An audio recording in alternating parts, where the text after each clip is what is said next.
The senior senator from Iowa is recognized. I ask unanimous consent to speak in morning business. Without objection, so ordered.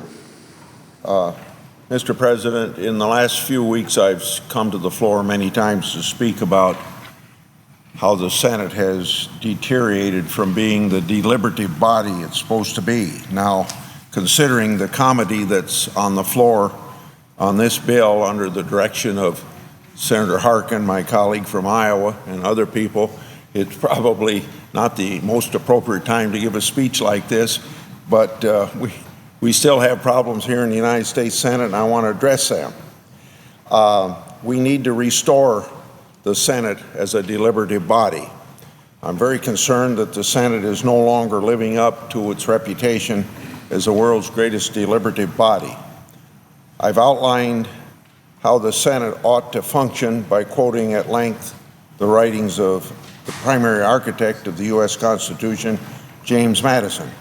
When trying to understand what the authors of the Constitution intended the role of the Senate to be, you can't do any better than James Madison, the father of the Constitution.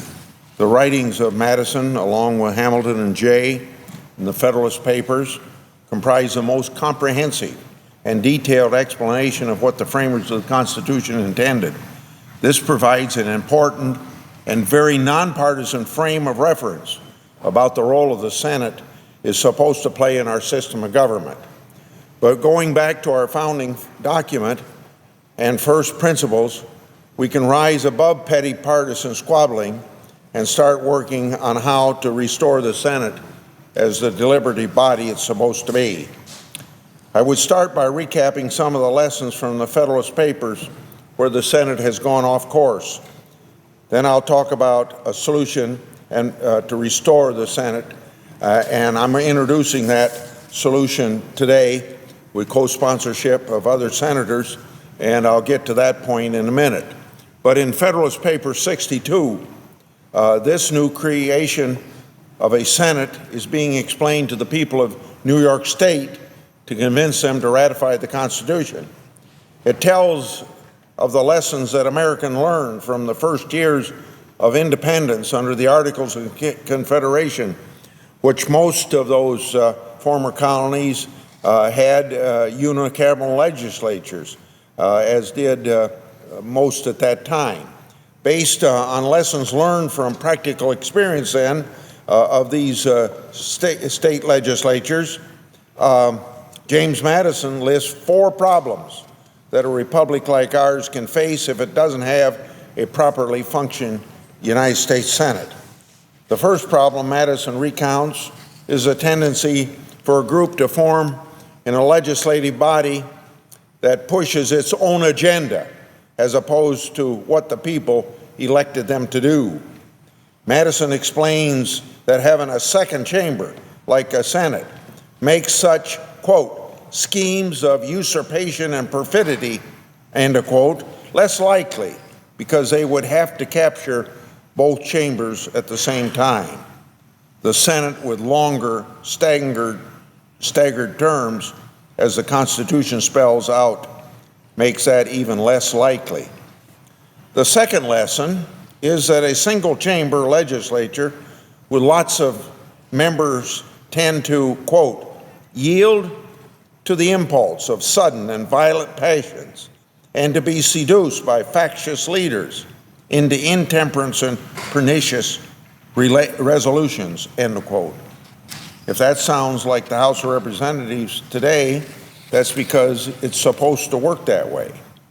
The House is supposed to reflect the immediate passions of the day, even if those passions take on a partisan tinge.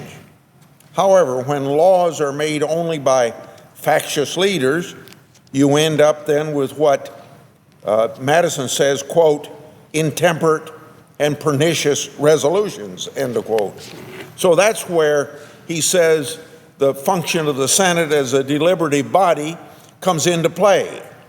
Madison's third lesson has to do with the need for a body with longer terms that is serious about doing the hard work of legislating instead of pushing short-term agendas like might be the case in a House of Representatives. To quote Madison, quote, "What indeed are all the repealing, explaining, and amending laws which fill and disgrace our voluminous codes, but so many monuments of deficient wisdom, so many impeachments exhibited by each succeeding against each preceding session, so many admonitions to people of the value of those aids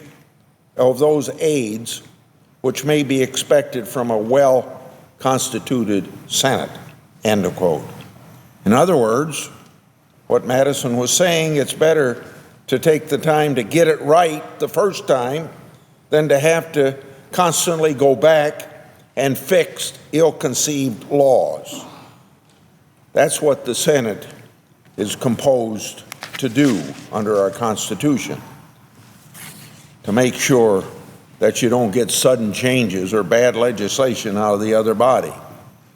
In the fourth and final point, Madison explains that if a legislature is constantly churning out new laws, even if they are good ideas, it causes chaos because no one knows what the law says from day to day. It changes constantly, in other words.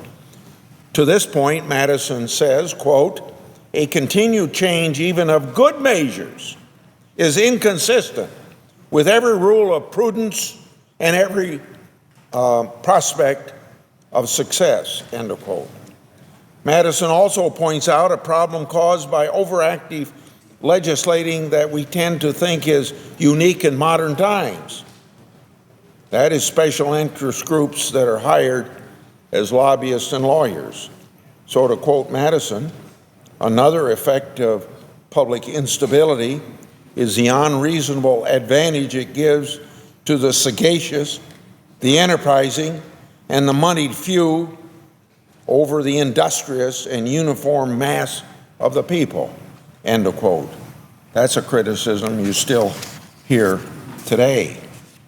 So just to recap, the Senate was specifically written into our Constitution to solve certain problems, namely, but repetitively, to prevent an agenda that does not reflect that of the American people, to prevent legislation based upon short-term partisan passions, and to pass fewer but better thought-out laws.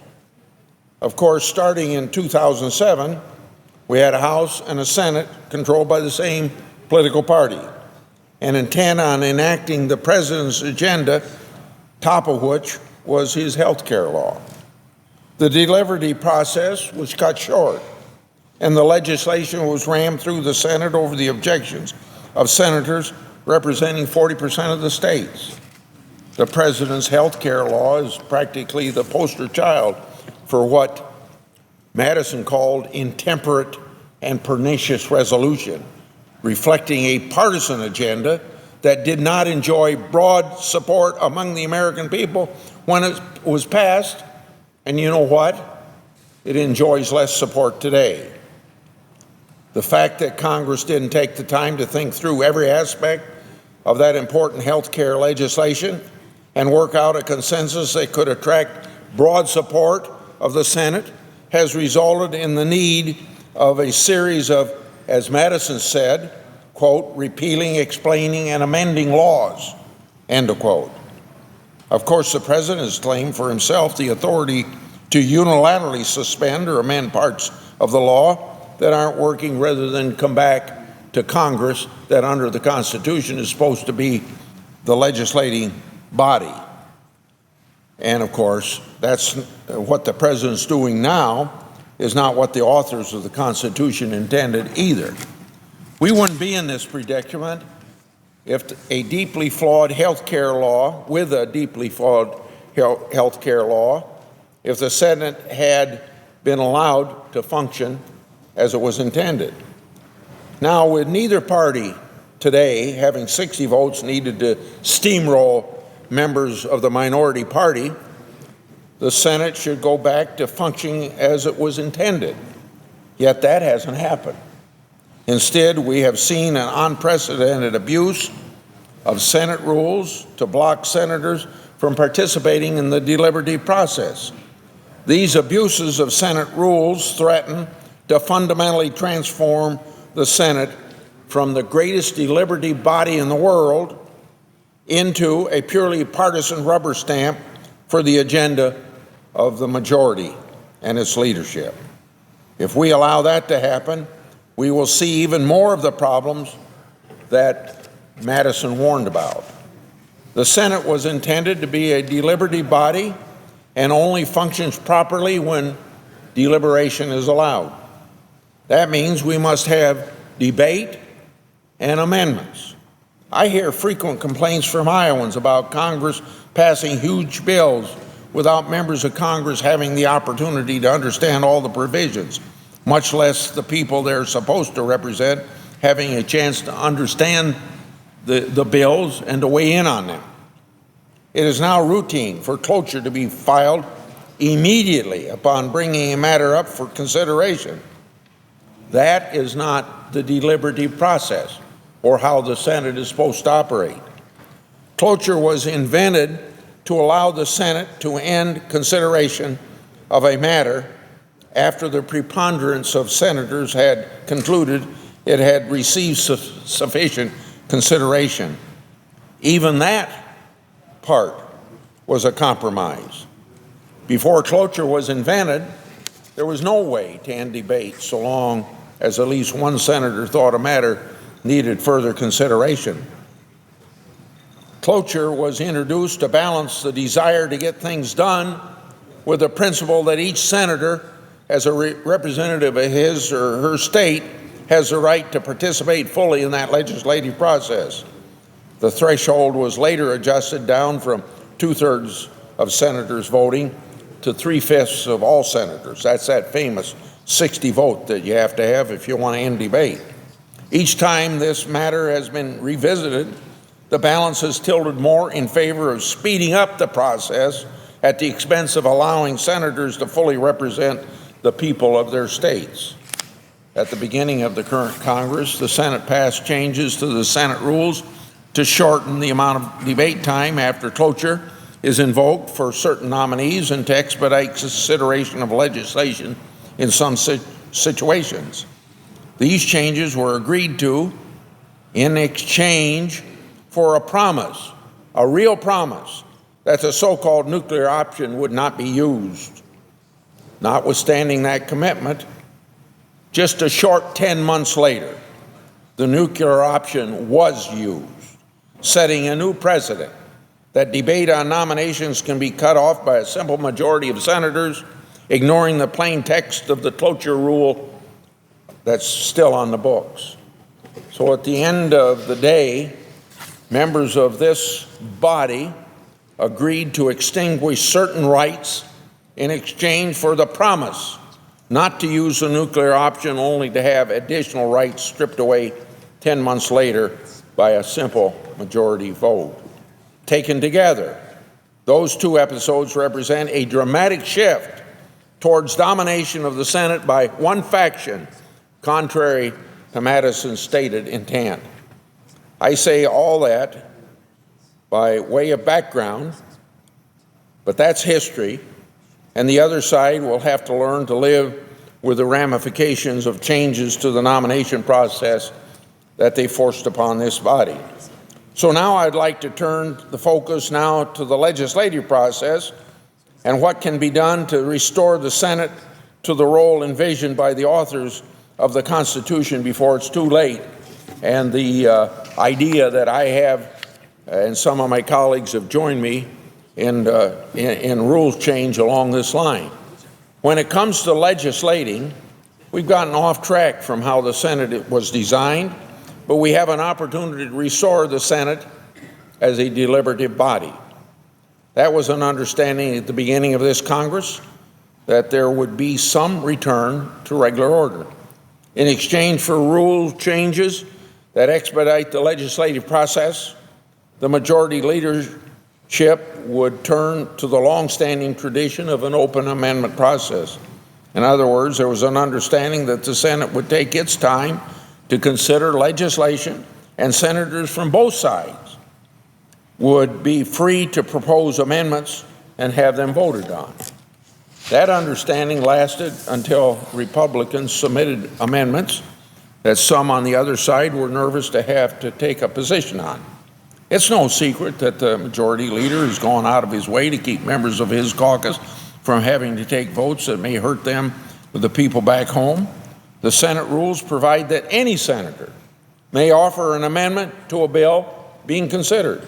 Therefore, in order to shield members from having to take tough votes, the majority leader now routinely moves to shut down all consideration of a bill before amendments are considered.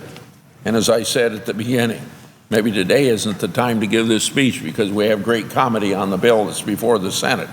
But we still have a major problem.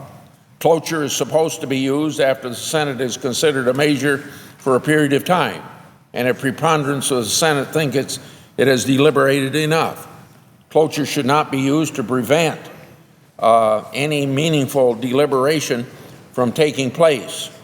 The average number of cloture motions filed each session of the Congress under this majority leadership is more than double what it was in prior sessions of Congress under majority leaders of both parties going back to 1987. This alone is an indication that cloture is being overused, even abused by the majority. The majority leader will tell you that he is forced to file cloture because of Republican filibusters. He might have a point if, and that's a big if it was true that after extensive debate and plenty of opportunity to consider amendments, Republicans were dragging out debate purely for the sake of delay. However, we can hardly claim that the Senate's deliberation has dragged on too long when it hasn't even begun consideration of the matter in the first place. We're now at the point where the overwhelming number of motions to cut off debate are made before debate has even started, much less than in response to a filibuster, because obviously you have to have debate before you have a filibuster. Let's look at a chart that I have prepared here. It's put together by the Congressional Research Service on cloture motions in relationship to legislative business filed the same day a matter is brought before the Senate. In other words, before debate starts, because you've got to have debate before you have a filibuster. I've color-coded each Congress based on which party controlled the Senate. You'll notice that the use of same-day cloture averages out to 29 times per Congress up until the 110th Congress, when this majority leadership takes over. Then there is a huge jump to 98 same-day cloture motions. That's more than 3 times the previous average. You'll notice a trend towards slightly more use of the same-day clotures in the years leading up to 2007, and of course that makes both parties guilty. But you can see an unprecedented use of same-day cloture starting when this majority leadership took over. The trend has continued at more than double the previous average in each Congress since this majority leadership took over. There were 65 same-day cloture motions in the 111th Congress, 67 in the 112th Congress, compared to 29 the last time Republicans controlled the Senate, which coincidentally is also the previous average that I've talked about. The last line on the chart shows that the total as of January, when we were only halfway through the current Congress, at that time we were already up to 30 same-day cloture motions. That is more than we saw for the entire Congress the last time Republicans were in the majority.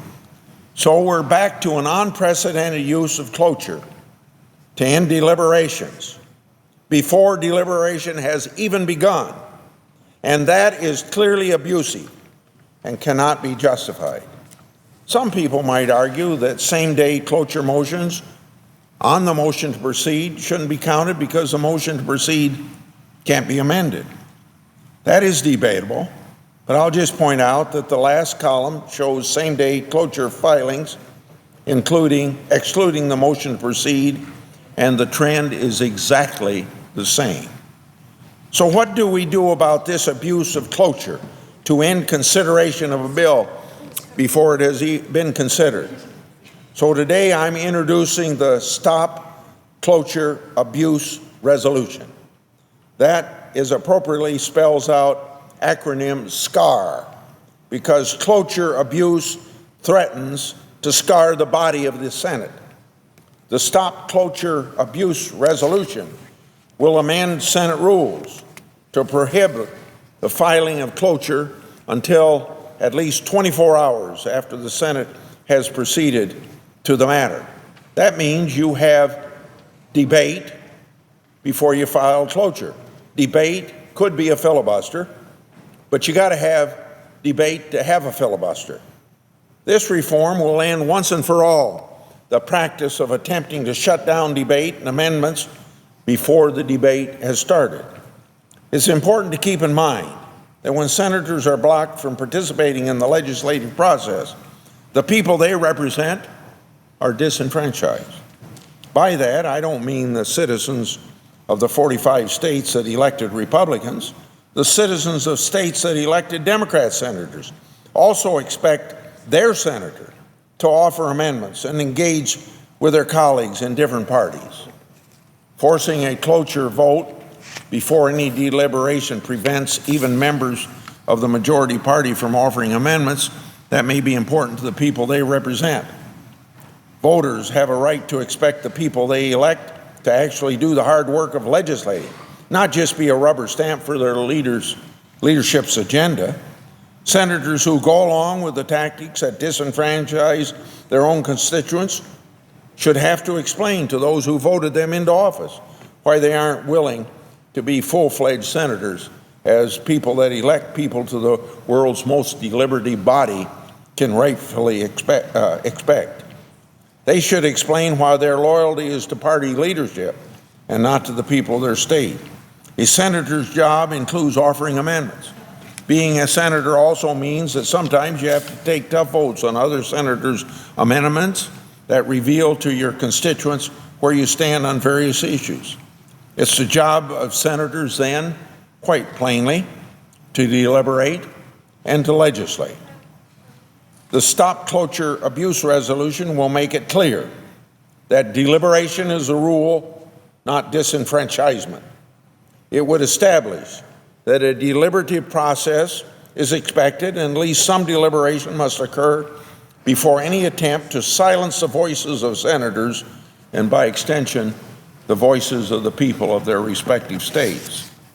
This is just one reform idea that I'm proposing for the Senate to consider as we work to restore the Senate as a deliberative body, and that will be introduced today. It would only address, though, I have to admit, part of the problem. The Senate will also have to address the abuse of filling the tree to block amendments. The ability to block senators from offering amendments is actually not found in Senate rules. Filling the tree is an abuse of Senate precedents. In some ways, that makes it the easier problem to address, whereas the cloture abuse is an abuse of the Senate cloture rule. The practice of filling the tree to block amendments can be eliminated simply by establishing a new precedent. As everyone remembers from the nuclear option, establishing a new precedent is a simple process that only requires a majority vote. However, like the nuclear option, which established a precedent that the Senate would ignore the plain text of a rule still on the books. Ending the ability of a majority leader to block amendments would simply involve replacing the old precedent with a new precedent. For now, the Stop Cloture Abuse Resolution, go by the acronym SCAR, would be a good start. It would eliminate the SCAR on the Senate. Adopting the Stop Cloture Abuse Resolution would send a strong message that the Senate will once again deliberate over issues rather than ramming through all of them without careful consideration.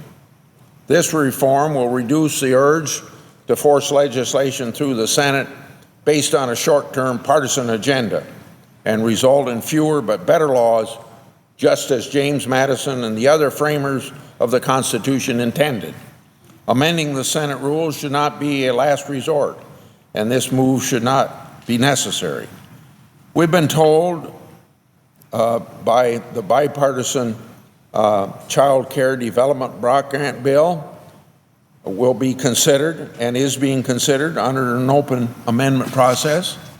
If that happens, and if that marks the beginning of a return to regular order, where all senators are allowed to represent their states to the best of their ability once again, then perhaps this move will not be necessary. Given the record of the past 3 Congresses, I don't think anybody should hold their breath on that happening. But it is a good day in the United States Senate that this legislation is being considered under the process that the Senate was set up to perform: deliberation, offering amendments, debate. If a fully open amendment process is not permitted after all, and if this rare instance of bipartisanship proves to be an exception to the rule, it will prove that the Senate is fundamentally broken, and only significant reforms like the Stop Cloture Abuse Resolution can restore the Senate as the world's greatest deliberative body. I yield the floor and suggest the absence of a quorum.